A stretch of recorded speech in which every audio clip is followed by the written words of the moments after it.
timeless voices of the Eternal Church. The Two Margarets, Scotland, May 11, 1685. Persecution of Scottish Covenanters did not end with the execution of Donald Cargill, one of their most outspoken preachers, and his 4 associates on July 27, 1681. Before the Revolution of 1688, which deposed James II, Scotland endured what many call the Killing Years, 1684 to 1685. During this period, suspected Covenanters were executed on the spot by bands of vigilantes or troops of soldiers. Some 31 were killed in Edinburgh itself and another 113 in the countryside. Another of the government's solution to ridding the country of Covenanters was to transport them to the colonies. However, when the Crown of London wrecked off Orkney, 211 more Covenanters were drowned. George Wood, a 16-year-old from Sorn, Ayrshire, was the last Covenanter executed, shot down in the fields near its village in June 1688. The execution of 2 women in 1685, one a young girl and the other an old widow, demonstrates the fury with which these early Presbyterians were persecuted. Old and young alike. Margaret Wilson was daughter of Gilbert Wilson, farmer in Wigtonshire. Gilbert had a good farm, well stocked with cattle and sheep, but he and his wife had conformed to the government's religious edicts and regularly attended church at Penningham. Their children, however, were significantly outspoken in their sympathy for the persecuted Covenanters that the government put them on the wanted list, and they had to flee and hide in the upper barren part of Galloway.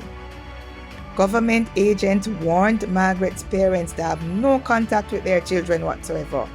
They even fined Gilbert Wilson for the nonconformity of his children. Scores of soldiers billeted themselves at his house and commandeered his supplies as they pleased. To this were added various fines levied by the court because of his children. So heavy were these demands that Gilbert and his wife were reduced to relative poverty. In the meantime, Margaret McCracken, the widow of the carpenter John Mulligan, from the Shire of Galloway, had reached the age of 70.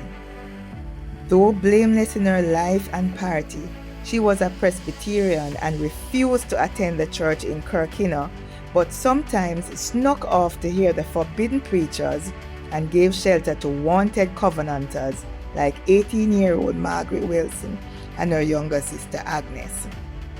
One Sunday, when the young Margaret was visiting, a supposed friend, Patrick Stewart, betrayed them, and the authorities broke in and arrested the widow and the 2 girls.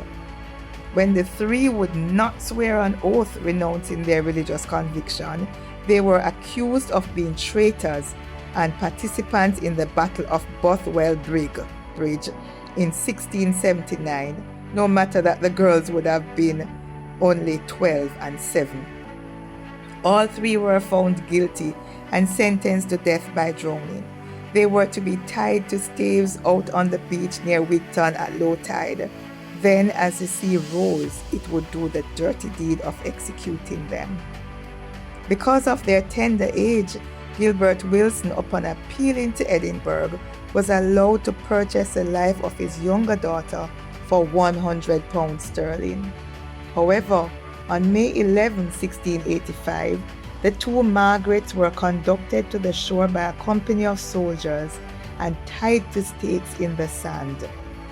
The old woman was tied out farther than the 18-year-old, with the obvious intent of terrifying the girl into recanting, but they both remained steadfast.